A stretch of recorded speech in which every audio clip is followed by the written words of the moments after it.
Bienvenue. On va toujours attendre le carrefour parce que ça ne se presse pas effectivement. Ça fait quand même tout le rôle, elle est passée de près de 500 personnes, une bonne cinquantaine. Mais on en a presque autant en liaison. Donc, dans les protocoles d'info télé, les journalistes et les présentateurs sont exemptés de masque.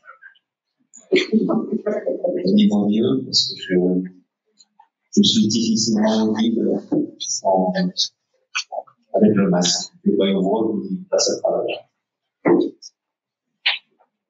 Donc, nous voici rassemblés pour l'Assemblée générale pour l'année 2019, le 25 septembre. Donc, il y a déjà une grosse partie de l'année 2020 qui est passée.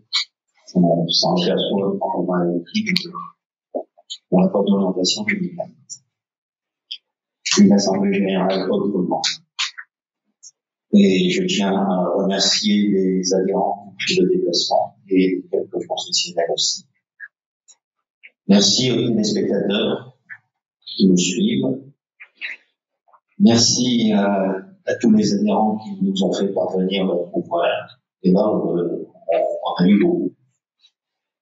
Mais le plus grand merci va à l'ensemble des personnes accompagnées, des professionnels, des parents, des partenaires, qui ont permis de vivre la période difficile de confinement et de déconfinement que nous venons de vivre de manière sereine et sécurisée au maximum. Même si nous avons eu quelques cas, il n'empêche que nous avons passé la période de confinement, je répète, d'une manière sereine et sécurisée. Chacun a fait des efforts, nous avons vécu, vivons encore. Je n'ai pas osé mettre le futur. Cette crise sanitaire sans précédent, avec inquiétude et angoisse, mais toujours avec courage et optimisme. Il vous a été remis une enveloppe dans laquelle vous trouverez le bulletin de vote, le bilan et les rapports d'activité. Alors, le souci, nous ne sommes que deux. On respecte les distances. Viendront, nous rejoindrons. Je ne sais pas si c'est dans l'ordre, mais Monsieur Géuniot, secrétaire, Monsieur Benin, trésorier, et Madame Claire Benoît, qui représente Monsieur Scans, qui est le KPMG. Voilà. Le premier qui vient se présenter, c'est Monsieur Emmanuel Lobin, qui a pris ses fonctions de directeur général au 1er juillet. Merci, Président. Je vais pouvoir récupérer le micro, je ne sais pas si on m'entend. Vous voyez, peut-être, pas le micro. Pardon. Vous avez le micro. Président, je vais prendre le vôtre.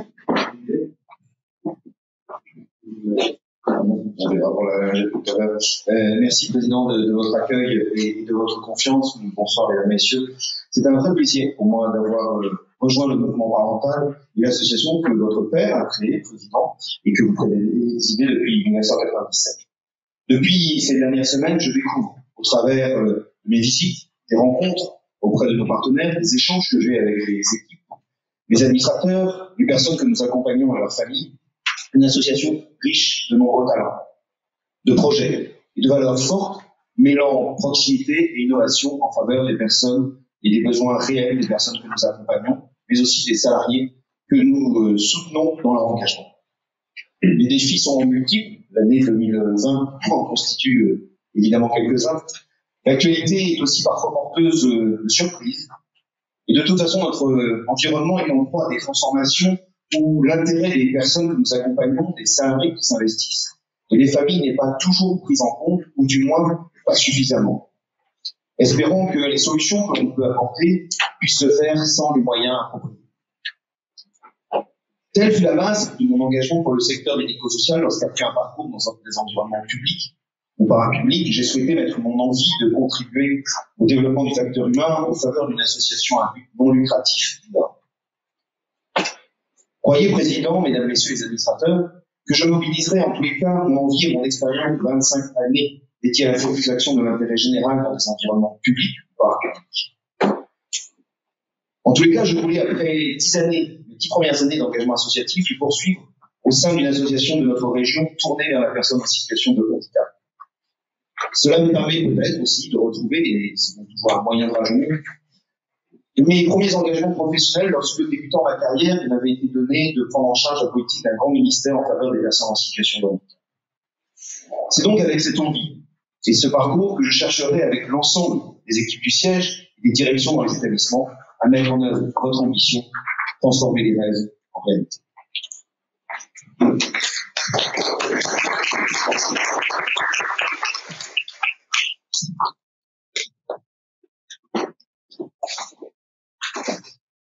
Merci, Monsieur Normand. Alors, je propose de nommer pour cette assemblée générale que vous avez parlé. Là, justement, Madame Fouquet. Non, ça va. Et Monsieur Daman. Personne n'y voit d'inconvénient. Alors, pour les modalités de vote, je propose qu'à chaque fois qu'il y aura un rapport terminé ou une délibération à voter, de le faire à main levée, sauf si quelqu'un s'y oppose. Bien entendu, pour les administrateurs, vous avez le bulletin. Je vous remercie. Lorsque nous aurons à voter par rapport aux années précédentes, je demanderai donc aux deux assesseurs de venir sur le devant pour observer et compter les mains levées. Mais je ne change pas mon ordre de questions, je vous demanderai qui répond, qui s'abstient. Donc, dans mon départ, les mains qui ne se sont pas levées sont tous pour. Mais dans l'Assemblée générale, dans le statut de l'Assemblée générale, il n'y a pas de quorum. Et donc, dans les votes, une voix suffit. Si vraiment il y a du monde s'abstenait, il suffirait d'une voix. Donc, on va commencer par rapport d'activité. Comment est-ce que le moment a été? Bonjour à toutes et à tous. Donc, comme d'habitude, on va voter conjointement ce rapport d'activité et ce rapport d'orientation. De façon alternée. Merci.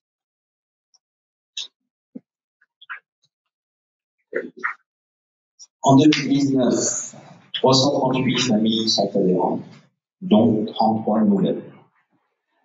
L'association suit plus de 1100 personnes, dont 400 sur liste d'attente. Les activités de l'association sont variées, comme vous allez pouvoir le voir. Le 11 janvier 2019, nous avons réuni l'ensemble des professionnels pour aborder les sujets marquants d'actualité, notamment sur la réforme de la tarification nommée Séraphin PH pour personnes handicapées, qui devait voir son application en 2021, qui était déjà un report, et dernièrement, nous avons appris que c'était reporté à 2024. Comme entre deux, il y aura une présidentielle. Ça risque fort d'être une arlésienne. Le 12 janvier, nous avons retrouvé les familles pour informer sur quelques événements d'association et donner la parole aux personnes et enfants avant le moment convivial de la galette des journaux. Tout au long de l'année 2019, nous avons fêté les 50 ans de l'association. Beaucoup de moments forts nous ont réunis. La kermesse le 15 juin au stade d'Amet. La conférence sur l'autodétermination et la société inclusive qui a eu lieu ici même, le 12 septembre, avec près de 300 personnes quand même.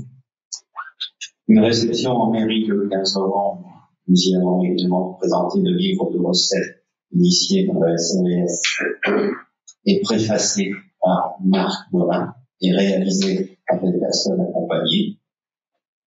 Ce fut un temps fort de notre année.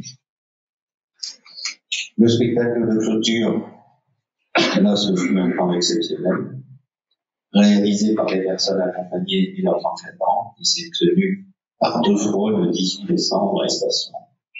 Une après-midi pour une séance après-midi pour les enfants des écoles et quelques parents, et le soir pour tout public. On a organisé une tombola qui a permis à plusieurs personnes de faire de la Montgolfière, de faire de l'ULM, d'aller au Stade de France voir un conseil, participer à un séjour à Barcelone et d'aller voir un match de foot France-Turquie. Donc j'ai dit plusieurs personnes, c'est personne à la famille, évidemment. Mais il y avait des encadrants. L'association a dispensé la formation S3A, accueil, accessibilité, accompagnement, à des membres du personnel de Flanc de l'Habitat et du CLIC Maya, puisque le CLIC Maya est devenu un relais autonomie et il est donc amené à instruire les dossiers MDPH tant au niveau adulte qu'au niveau enfant. Donc, tout au long de l'année, nous avons travaillé sur le projet de reconstruction et d'accompagner le déménagement du foyer d'hébergement Saint-Exupéry. D'ailleurs, on s'entend que le chantier est encore, le chantier de démolition, on est encore dans son stade, il n'a pas bougé.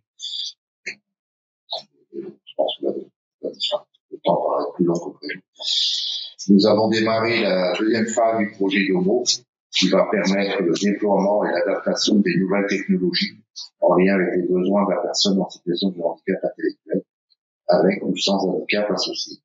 Et aussi afin de faciliter et de favoriser son autodétermination et son inclusion dans la société. Nous avons mené des réflexions, travaillé et obtenu une extension du polyhandicap pour les 14-20 ans. Nous avons suivi de nombreux travaux, essentiellement sur le SAFOR, des toitures du SAVS et de l'ancienne ADVH. L'association a travaillé et suivi la mise en place du service d'accompagnement à la vie sociale renforcée et de la plateforme ressources d'avancée en âge, PR. L'association a déposé un projet et travaillé sur la mise en place du dispositif d'accompagnement et de soins en milieu ordinaire à l'habitation. L'association a également poursuivi la mise en œuvre du dispositif initiative emploi jeune pour les jeunes de 16 à 25 ans en décrochage scolaire et sans solution.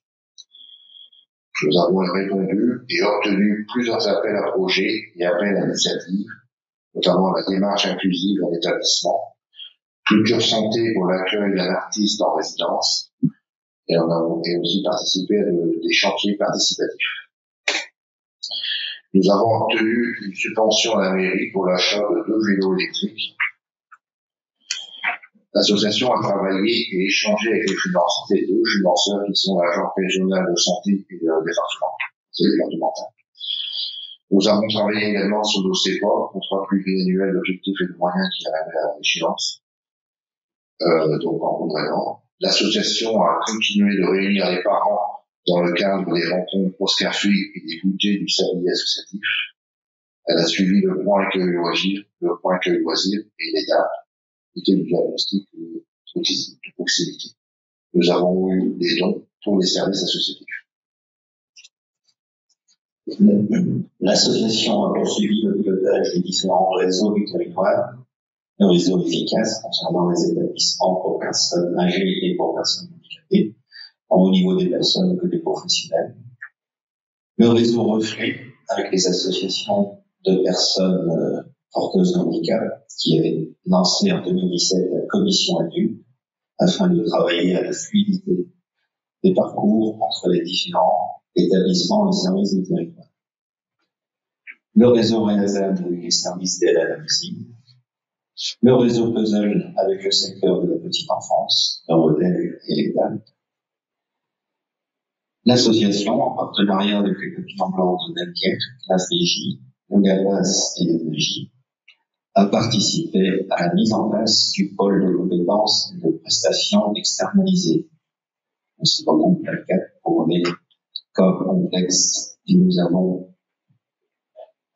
accueillons une permanence dans nos locaux numéro 20. L'association est représentée et a travaillé avec différents acteurs territoriaux, le CCAS, les mairies, des centres sociaux. Au niveau départemental, avec l'union départementale des associations de papillon volant, le département, le CDCA, et moi je suis tombé sur les sigles. Comité départemental à la citoyenneté et à l'accompagnement, la MDVH. Au niveau régional, le CRA, Centre de ressources utiles de Rodez, l'UNAVI Hauts-de-France, l'ARB, Association ressources pour le handicap, les CCL, la Conseil consultatif régional, même si on n'a plus actuellement, parce que l'UNAVI Hauts-de-France a du mal à réunir à la fois des gens de la région parisienne de Creil ou Créteil avec Dunkerque, ça fait de grands déplacements. La CVAPH, Commission départementale pour l'autonomie et la DAPS, c'est les apprentis professionnels dans le milieu médico-social, et bien entendu l'ARS, Agence régionale de santé. Au niveau national, l'UNAPI, l'EXEM, le ministère et la plateforme via trajectoire. Et même au niveau européen, avec le FEDER, le Fonds européen de développement régional. Plusieurs évaluations internes et externes de nos établissements et services ont été réalisées. L'association s'est inscrite pleinement dans le développement des compétences et l'accompagnement des parcours professionnels par une forte politique de formation et dans la gestion des ressources humaines. L'association a poursuivi le dialogue social avec les instances représentatives du personnel. Le comité d'entreprise CE est devenu le CSE, le comité social et économique, dont les membres ont été élus en décembre. L'association a travaillé avec l'Agence nationale d'appui à la performance, ANAP. C'est une agence nationale qui travaille sur les réponses, sur les établissements, sur les interventions que nous pouvons faire. Et là, en 2019, elle travaillait sur un recueil de bonnes pratiques et surtout de nouvelles pratiques innovantes en matière d'habitat. Et c'est pour ça qu'on avait été, entre guillemets, choisi avec des outils. Nous avons continué la rédaction du journal associatif Marana, l'accompagnement de l'association Nous aussi et le journal de Clin d'œil. L'association a participé aussi à diverses manifestations locales, notamment la ville ouverte, les marchés de Noël, le carnaval, spectacles et marches dans diverses communes. Et on se rappelle chaque année à d'autres marches. Nous avons de nouveau réuni la commission participation en juillet. Elle regroupe tous les présidents du conseil de vie sociale et les membres de l'association Nous aussi. C'est un moment important de partage et de discussion. Nous avons réitéré l'opération Brioche qui s'est révélée en 2019 très satisfaisante. Encore un grand merci à tous, que ce soit les personnes accompagnées, les familles, les parents, les professionnels, aussi des professionnels dans ce moment de solidarité.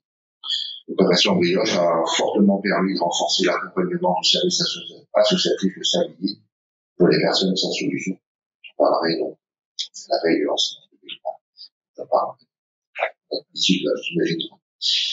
Tout au long de l'année 2019, nous avons veillé à la qualité d'accompagnement apporté aux personnes, au développement de réponses innovantes et assuré le suivi des établissements et services.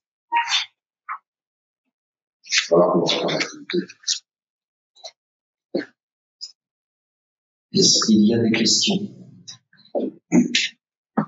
Alors, on va passer au vote.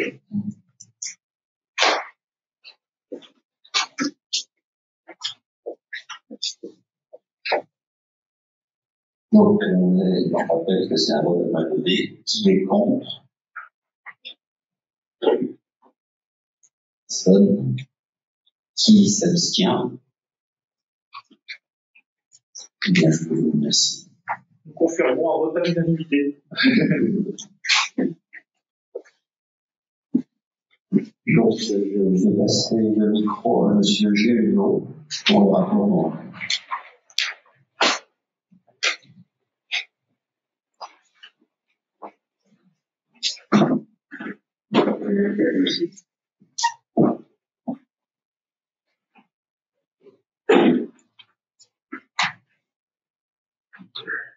Le conseil d'administration s'est réuni 8 fois et le bureau 4 fois.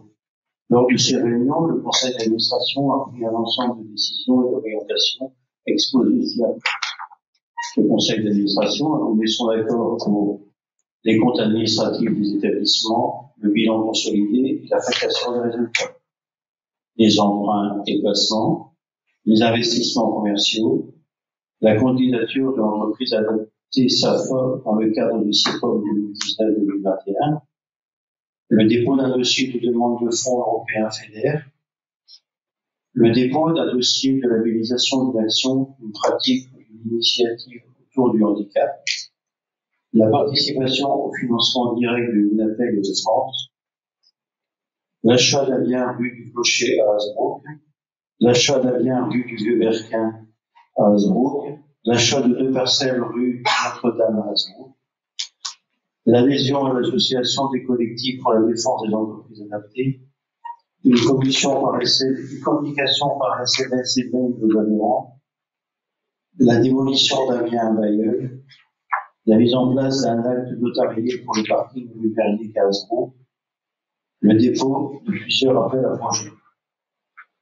Le conseil d'administration a suivi le démarrage de la plateforme de ressources avancées en âge, le SAVS renforcé, le dispositif initiative pour l'emploi des jeunes, le déménagement du foyer d'hébergement, le projet d'HOMO, le projet d'ASMO, le projet Ma Santé 2.0, l'opération brioche, la collecte, les évaluations internes et externes, les travaux, le site internet, l'organisation des 50 ans de l'association, kermesse, conférence sur l'autodétermination et la société inclusive, le spectacle de clôture, les projets pour les personnes polyhandicapées, les adhésions, les différents réseaux, les travaux rue Notre-Dame pour le SAFA, les recrutements, la négociation du CEPOM,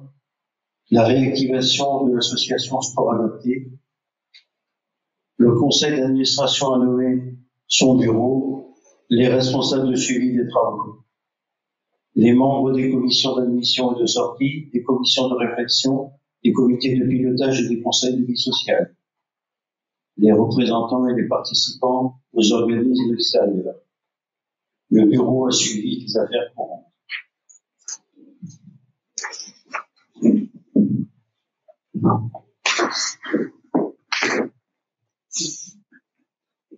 Merci, Monsieur Géliot.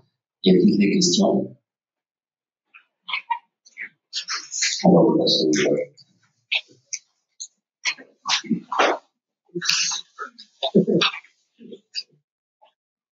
Donc, qui est contre?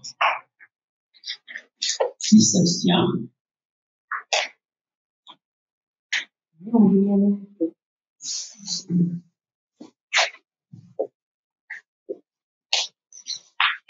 Je vais maintenant appeler M. Penin pour le rapport financier.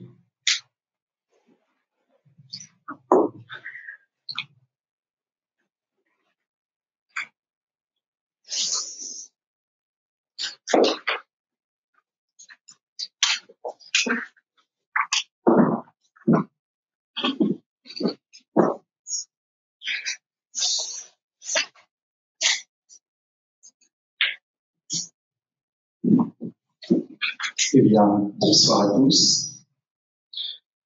Les adhérents ont en leur possession les documents comptables remis dans l'enveloppe à l'entrée. Je présenterai les grands postes, sachant que Madame Claire Benoît, commissaire au compte, attestera la validité et la régularité des chiffres. Quelques faits marquants ayant un impact sur les comptes de l'année 2019. L'année 2019 fut le 50e anniversaire de l'association Plusieurs manifestations ont été réalisées sur toute l'année. L'association a continué le développement d'actions de réponse aux personnes en situation de handicap en obtenant des subventions auprès de la région des Hauts-de-France, notamment pour le programme IEJ FEDER, répondant à des jeunes NEET de moins de 26 ans en décrochage scolaire pour une durée de 3 ans. L'association a obtenu également un financement FEDER auprès de la région pour le projet DOMO, version numéro 2. L'association est porteuse du projet. Un accord de consortium a été signé avec 14 partenaires. L'association a reçu des financements complémentaires pour le développement de la plateforme d'animation et des réseaux auprès du conseil départemental, conférence des financeurs et de la CNSA. L'association a confirmé l'accord du projet d'ASMO avec un financement pérenne en 2020. Dans le cadre du CEPOM ARS, une extension de la section polyhandicap est octroyée. Elle est orientée sur le public ado. À ce titre, un crédit ponctuel figure dans les comptes pour les travaux. De même, un crédit ponctuel a été accordé par l'ARS pour la réfection de la toiture de l'ESAT d'Asbrook. Les travaux sont en cours. L'entreprise adaptée SAFA a bénéficié de nouveaux locaux début novembre 2019. L'impact de ces locaux se mesure dans les courbes de bilan et sur la dotation d'amortissement. L'achat d'une maison sur Bailleul a été effectué en fin 2019 pour répondre à une extension du foyer de projet de vie Belle Attitude. La démolition et la reconstruction sont prévues sur 2020. Le début de l'année 2020 a été marqué par le développement d'une crise sanitaire sans précédent, issue de la pandémie au virus Covid-19. D'une situation localisée, cet événement a vu, dans la fin du premier trimestre 2020, son évolution dégénérée à un niveau mondial. Celle-ci s'accompagnant d'importants chocs économiques. De la déclaration de l'OMS du 30 janvier 2020, considérée comme le début de cette crise, à la date de rédaction du présent rapport, l'association a mis en place des dispositifs visant à préserver la santé et la sécurité des personnes accompagnées, de leurs adhérents, de leurs collaborateurs et de leurs partenaires. Cette crise sanitaire liée au Covid-19 est un événement postérieur au 31/12/2019 et n'impacte donc pas le bilan et le compte de résultats clos au 31/12/2019. Maintenant, on va parler des résultats 2019, un peu de chiffres. Le résultat global de l'association est décomposé en 2 axes. D'une part, le résultat de la gestion contrôlée, c'est-à-dire les établissements et services relevant des financements ARS, conseil départemental, et d'autre part, le résultat de la gestion propre. Il s'agit de la vie associative, de l'ESAT, partie commerciale, et dans l'entreprise adaptée. Les résultats de la gestion contrôlée se décomposent comme suit. Le siège social. En 2019, comme les années précédentes, le résultat du siège est nul dans la mesure où les dépenses du siège sont totalement prises en charge dans les comptes administratifs des établissements.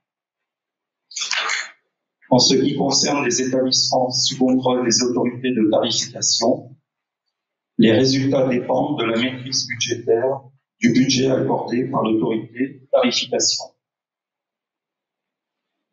Depuis 2016, l'association a conclu un CEPOM avec l'ARS de 5 ans. Un CEPOM avec le conseil départemental pour une durée de 3 ans est en cours. Au niveau du CEPOM ARS, comprenant l'IME, le CESAD, le CAMS, les aides sociales, la partie foyer d'accueil médicalisé du foyer de projet de vie et le SAMSA Aide Relais. Le résultat est de 55 100,27 €. C'est pas un conseil départemental regroupant les foyers d'hébergement, foyers logement, foyers de vie, les accueils de jour, le SAVS renforcé, les unités pour personnes vieillissantes ou âgées, l'accueil temporaire, Belle Attitude, la plateforme ressources d'avancée en âge, PRAA, et le SAMSA Aide Relais. Le résultat est de 87 880,69 €. Les résultats de la gestion propre se déclinent comme suit. Résultats de l'ESAT commercial. L'ESAT commercial présente un excédent de 224 145,63 €. Il a réalisé un chiffre d'affaires de 1 803 484 €. Résultat de l'entreprise adaptée. À l'entreprise adaptée, on note un excédent de 105 165,83 €. Elle a réalisé un chiffre d'affaires de 1 022 034 €. Le résultat de la vie associative est de 6 816,62 €. L'association a engagé pour l'année 2019 les dépenses principales suivantes. Point accueil loisirs, 122 889 €. Le sablier associatif, 49 525 €. Les réseaux, 34 900 €. La collecte est stable par rapport à l'année précédente. Les ressources liées à la solidarité sont en baisse par rapport à l'exercice précédent. L'opération Brioche pour une deuxième année fut un énorme succès. Nous en profitons pour remercier les bénévoles de la collecte et de l'opération Brioche pour le travail et le dévouement pour l'association. Merci de votre attention.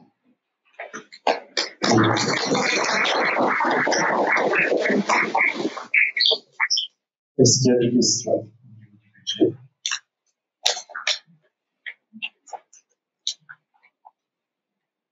Bon, je laisse le micro à Madame Benoît.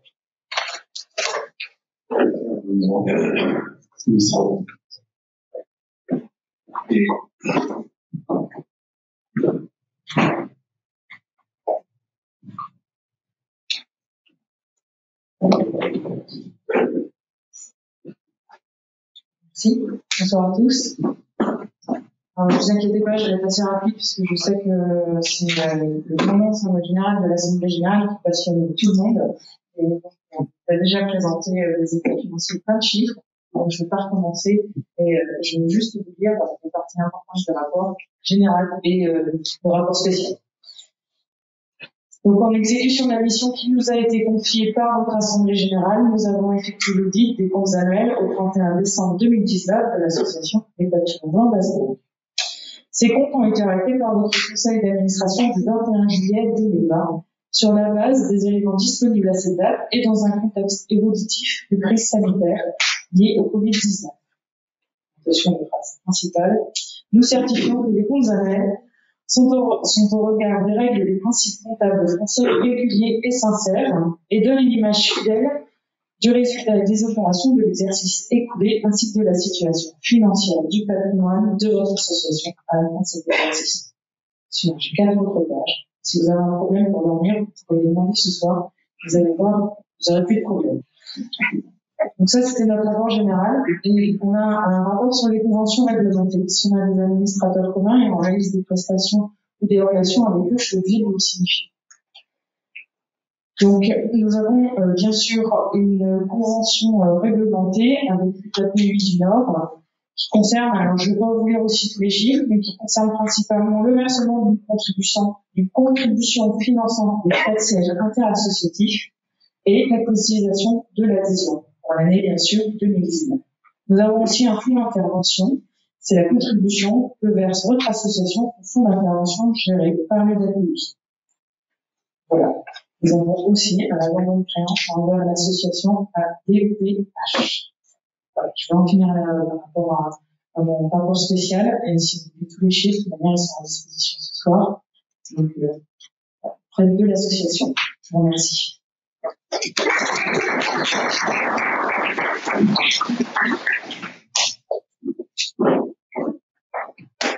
Merci Madame Benoît, et merci Monsieur Benoît. Est-ce qu'il y a des questions? On va passer au vote.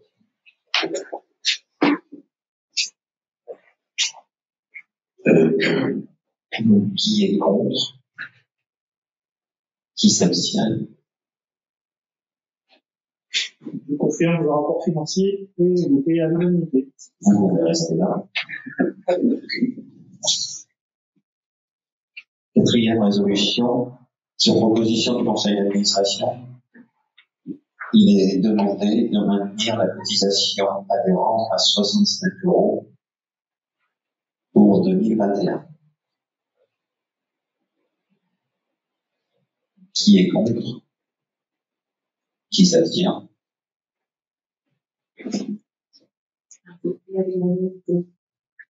Merci.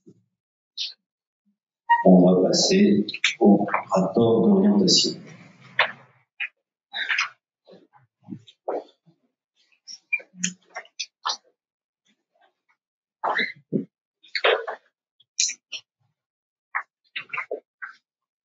Nous venons de vivre une crise sanitaire unique qui a bouleversé nos vies et remis en question des façons, des modalités, des orientations, des projets. Nous devons en tenir compte. Néanmoins, nos listes d'attente sont de plus en plus longues et aussi le temps d'attente a tendance à s'allonger. C'est plus qu'une tendance dans certains établissements. Et nous devons continuer de réfléchir à des recompositions de notre offre et à des projets nouveaux et innovants, tout en tenant compte des restrictions budgétaires qui pourraient compromettre la politique ambitieuse d'accompagnement des personnes porteuses de handicap que nous avons toujours défendue, ainsi que leurs familles. Dans le secteur de la petite enfance et de l'adolescence, les demandes d'accueil dans le secteur de l'enfance continuent de se multiplier et restent sans réponse à moyen et périmètre constant. Notre territoire compte plus de 250 enfants en attente de solution. Concernant le CAMS, Centre d'action médico-sociale précoce, nous avons projet d'extension de TED, de troubles d'envahissement du développement de 8 places pour la entière, qui a déjà présenté en 2018-2019. Il semble donc indispensable de proposer de nouveau cette extension.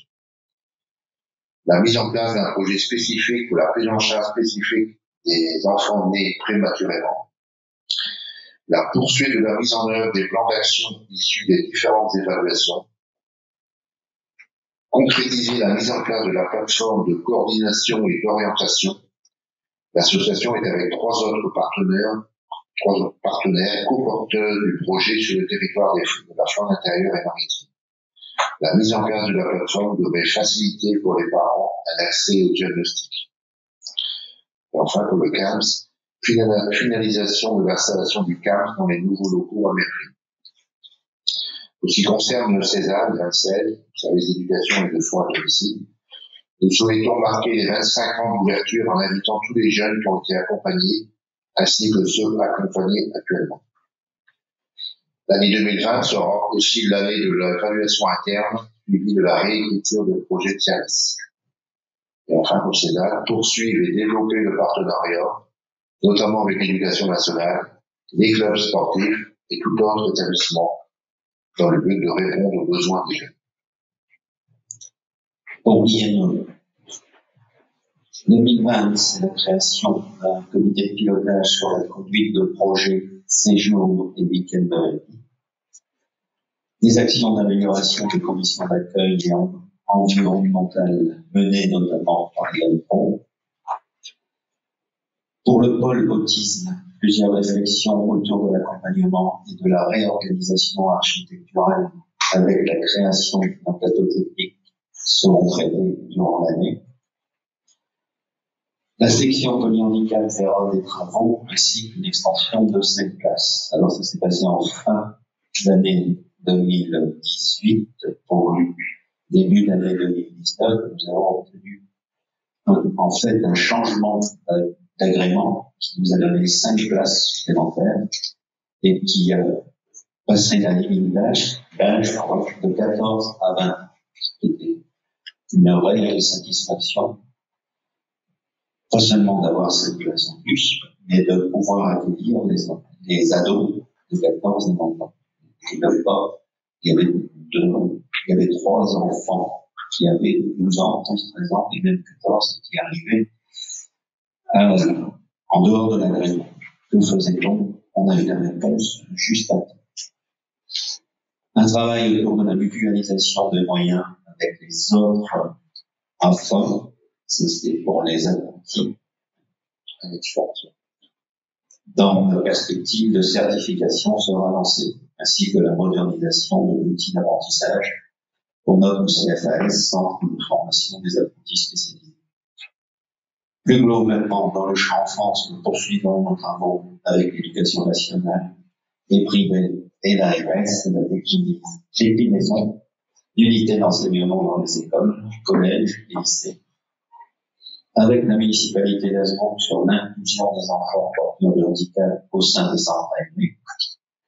Mais nous voulons une inclusion éducative de qualité adaptée à chaque enfant.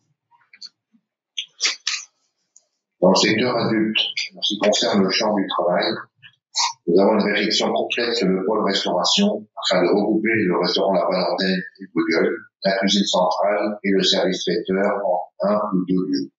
Le projet architectural est envisagé sur le site du SAFA actuel. Chaque année, l'entreprise adaptée se voit obtenir des places supplémentaires avec aujourd'hui un agrément de 42,52 étudiants en classe. Il sera donc nécessaire de nous adapter à la nouvelle législation concernant les entreprises adaptées. Celle-ci nous poussera à nous questionner tant sur l'impact financier que sur les prestations proposées. Nous avons aussi volonté de continuer s'inscrire activement dans Decalco avec la validation d'acquis d'expérience et la reconnaissance des acquis d'expérience, ainsi qu'un déploiement d'un outil de formation. Poursuite de la démarche d'accompagnement du passage des permis de conduire. Poursuite, et nous espérons aussi la concrétisation de la réflexion menée autour de l'activité Palette chez Roquette sur l'amélioration des conditions de travail de nos salariés. 2020 sera l'année de l'évaluation interne des actes et la règle contrôler l'établissement. Et plusieurs travaux devraient voir le jour de 2020 sur l'état d'Azemont et de Bayonne. En ce qui concerne le champ de l'insertion professionnelle s'étoffe et s'organise autour de plusieurs services. Le CISEP, service d'insertion, secteur de ESAD, l'INAO, dispositif d'emploi ouvert, le dispositif d'emploi accompagné, les prestations d'appui spécifiques, le dispositif des 16-25 ans, qui est le dispositif en projet, biologique, ce qui va nécessiter donc une mise en place de l'ensemble de ces dispositifs pour permettre une meilleure visibilité des financements qui sont toujours fragiles. Nous sommes toujours à la recherche de locaux plus fonctionnels pour accueillir en fait l'ensemble de ces dispositifs. Le service d'insertion professionnelle a pour objectif de travailler autour de l'organisation numérique. En ce qui concerne le champ des activités, l'accueil de jour d'Azemont, il est écrit actualisera son projet de service. On en a déjà parlé précédemment pour le CAPS. C'était prévu pour l'année 2020 pour plusieurs établissements. Mais le Covid étant passé par là, alors c'est reporté l'actualisation des projets de service. Le bureau l'a décidé dernièrement début 2021. Donc, parfois, on n'a pas eu le temps de parler entre le conseil d'administration et aujourd'hui. Donc, pour l'accueil de jour, un travail sera effectué autour de la planète et de l'utilisation numérique. L'accueil temporaire mettra en place le projet Visio-Relais. L'accueil temporaire souhaite engager une réflexion sur la notion de liste d'attente en lien avec ces missions. Le visa. va travailler à la recherche de solutions pour la mise en place de stages pour renforcer le parcours d'apprentissage sur poste de travail. L'accueil temporaire, le jour, le samedi associatif et le visa vont préparer un déménagement qui est prévu courant 2021. Les travaux sont bien lancés. Ils sont à côté du SAFRA, presque en face de Grands Frais. En ce qui concerne le champ habitat, un gros problème, là, le foyer d'hébergement Saint-Exupéry, il y a un an, qui était presque en train de préparer ses cartons, puisqu'il a déménagé le 30 octobre, aux berges de la Creuse. Et je pensais que les travaux commenceraient dès novembre, c'est ce qui nous avait été dit, parce que au tout départ, c'était prévu dès septembre. Et je crois qu'il n'y a pas de GPS sur les bulldozers. Ils n'en ont pas trouvé le foyer d'hébergement. Ils sont toujours pas là. Ça va bientôt faire un an. C'est déplorable parce que ce déménagement a un surcoût de plus de 100 000 euros et c'est pris en charge par le département. On a dû négocier pour obtenir cette prise en charge. Ça n'a pas été simple. Et donc, si pour la première année, il y avait un surcoût de 100 000 euros, il le sera aussi pour les années suivantes. Donc, si on prend déjà un an de retard, il faudra à nouveau négocier. C'est vraiment indépendamment de notre volonté. Je suis déçu de Flandre l'habitant, même si j'en ai du bien, parce que ça a été un très bon partenaire pour une belle attitude. Et il gère nos foyers logement sans gros problème, on va dire. Mais là, c'est vraiment très difficile. Le foyer logement, les Trois Moulins, réécrira son projet d'investissement passé pour 2021. Le SAMSA est en veille pour répondre à un appel à projet afin de solliciter une extension de faible capacité. Il existe un plan gouvernemental, prévention des départs en retraite. Avant, on parlait de retour en Belgique. Maintenant, non, on évite de les faire partie. Et ça pourrait être une opportunité pour notre SAMSA.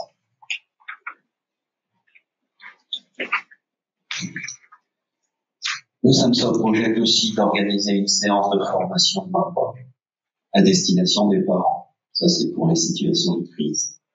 Il sollicitera également le CRA, Centre ressources utiles, pour proposer une action de formation, sensibilité aux particularités de l'autisme à destination des parents. L'équipe du SAMSA formalisera un nouveau partenariat avec le village du Jeu à Bayeul.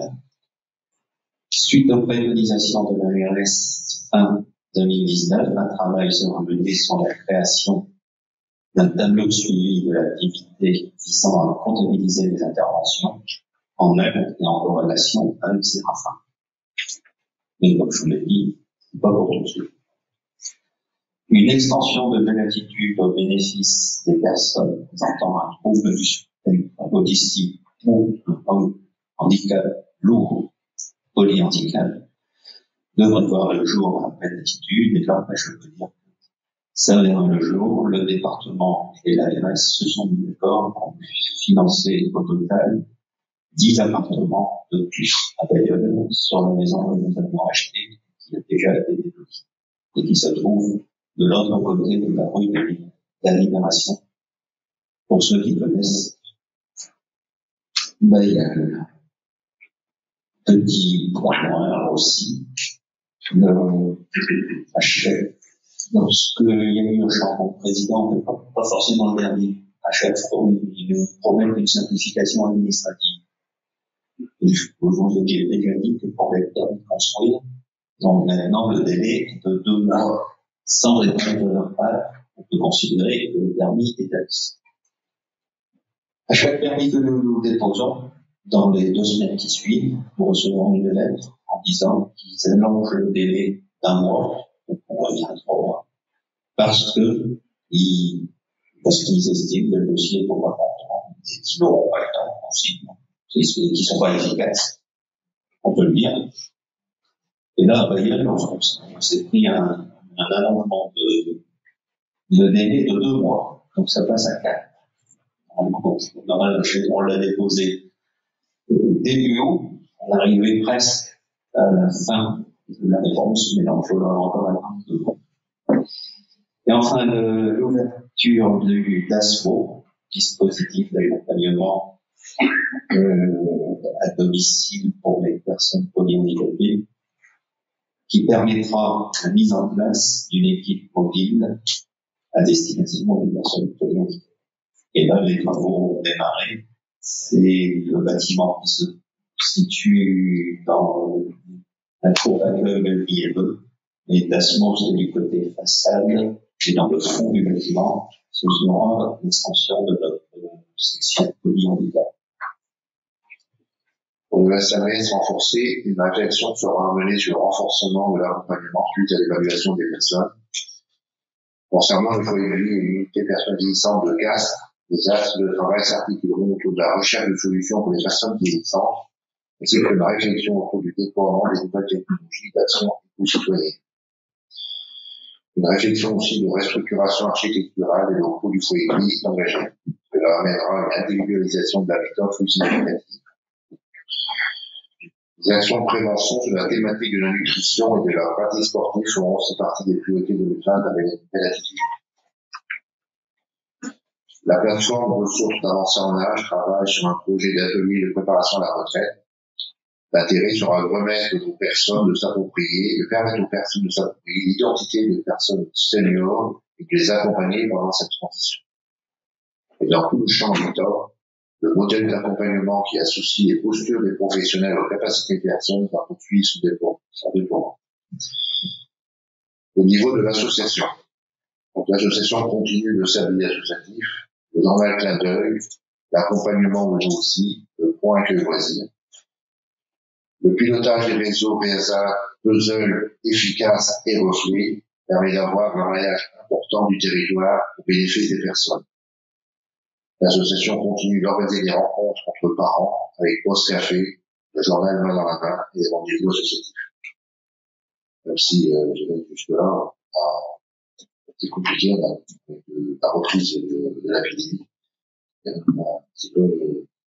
On a un petit peu en attente parce que c'est pas facile de regrouper en ce moment et de telles manifestations. Et donc, là-dessus, on est toujours là.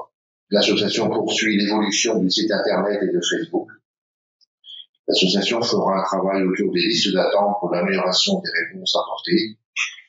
L'association réfléchira à la création d'ateliers de pédagogie personnalisée. Elle participera également à la mise en place de DASPO. L'association poursuit également ses réflexions sur la transition numérique.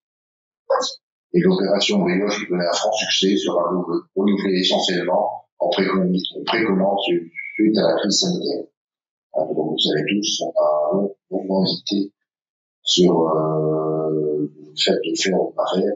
On a pris la décision donc, de poursuivre cette belle aventure, fortement quand même pénalisé par rapport à cette possibilité de ne pas être en animation et en magasin, puisque le face à face, c'est très compliqué vis-à-vis des nôtres. Et heureusement qu'on l'a reprise par rapport à la reprise des visites. Donc tout sera basé sur les précommandes. Donc normalement dans les jours prochains, les lancements c'est le lundi prochain, le 28 septembre. Donc vous devez tous recevoir le bulletin de précommande à vous envoyer pour le 7 octobre. Voilà. Je passe à votre disposition avant l'organisation générale. Après le fait pour toute question pratique. Le projet Domo, autorisé par la région Hauts-de-France et l'Europe pour mener une recherche sur l'adaptation à la déficience intellectuelle des nouvelles technologies, dont la robotique et l'automatique, se poursuivra sur l'année 2020 avec le développement de la phase 2. L'association veillera à éviter toute rupture dans le parcours des personnes.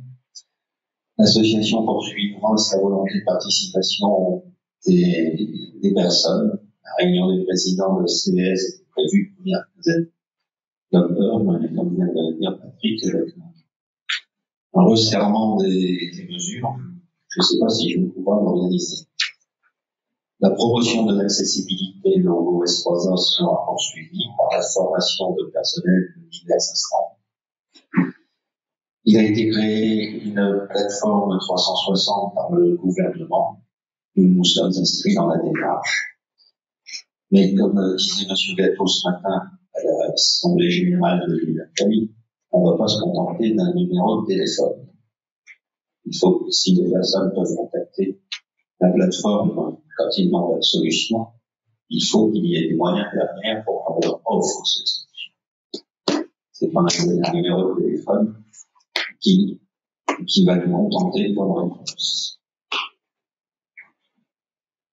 En conclusion, l'association continue d'accompagner les personnes au plus près de leur projet en tenant compte des capacités de chacun. Elle cherche à développer par tous les moyens la réponse la plus adaptée, en évitant les ruptures de parcours. Pour cela, il faut continuellement interpeller, bouger, innover, oser. Certes, on peut ignorer le contexte actuel, beaucoup de règles sanitaires, parfois contradictoires, pas toujours cohérentes, nous freinent et nous contraignent à agir autrement, mais le mieux possible. L'association fera le maximum pour garder un accompagnement de qualité pour chaque personne accueillie. Protégez-vous, prenez soin de vous. Merci.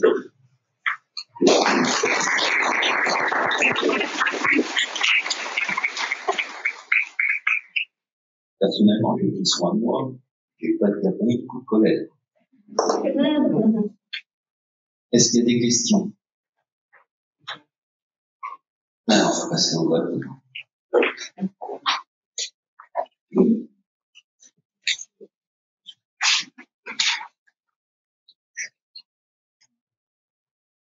Alors, qui est contre? Qui s'abstient? Le rapport d'orientation, c'est voté à l'unanimité. Vous pouvez prendre les urnes. Et là, je vais passer la parole à Patrick. Donc cette année, nous avons, pour chaque année, donc, à terme de notre renouvellement de poste d'administrateur. Donc cette année, les candidats, donc c'est la suivante. L'administrateur, administratrice sortante, c'est Madame Brigitte Blondel, présente. Si Madame Carton, n'est pas vue. Administratrice aussi, Jean-Claude Dartour, non plus. Demain Renard, dans des Joël Yos, voilà, et Philippe Blanc-Snapel, donc, un président, c'est comme ça, je vais suis présenté.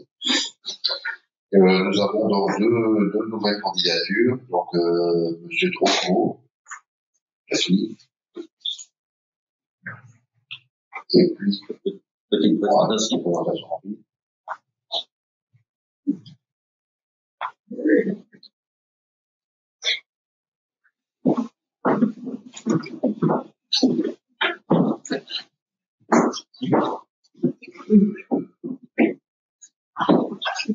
Bonsoir à tous. Je me présente, Jacques Hidrocourt, je suis marié. J'ai 2 enfants, donc Cédric et Grégory. Grégory est marié avec 3 enfants. Et Cédric, qui est actuellement avec l'attitude. Ça fait maintenant 4 ans, en ayant passé par plusieurs stades au niveau de l'association. Moi, je suis à l'association depuis 25 ans, directement. J'ai été bénévole au niveau de sport à date du temps de Philippe, comme il était président, et de Claire.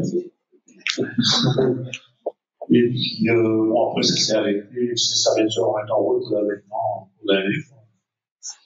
Je suis également bénévole depuis que je suis à la retraite au niveau de l'accueil temporaire Visa-Sablier. Je m'occupe de l'atelier bois, ce qui permet de faire des petits objets qu'on peut vendre à l'arbre de Noël. J'ai réalisé aussi quelques jeux de style parents pour l'accueil temporaire Visa-Sablier et pour la nature. Voilà. Et je vous remercie.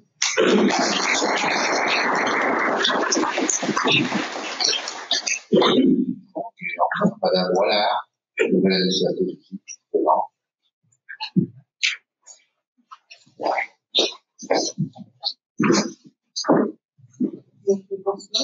Donc, moi, je suis Céline Mollard, je suis mariée, 2 enfants, et je suis la belle-sœur à Dominique et à Belle-Attitude aussi depuis 4 ans.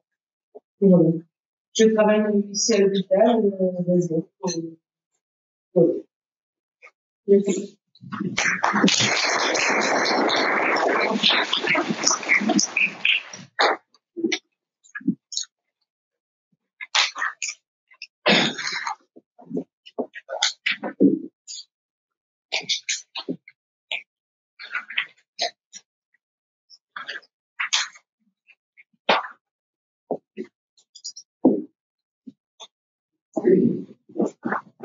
J'ai fait une erreur. Je vieillis. J'ai passé la 3e résolution. Alors, c'était sur les comptes. C'est des chiffres qui sont toujours difficiles. L'Assemblée générale, après avoir entendu lecture du rapport financier qui a été voté, du bilan et des comptes de l'exercice 2009, dans leur forme et leur teneur, donne des charges aux administrateurs de leur gestion, approuve les comptes présentés et affecte l'ensemble des résultats de gestion hors 366 128 € et 8 centimes en réserve d'investissement. Qui est contre? Qui s'abstient? Je confirme le vote à l'unanimité. Merci.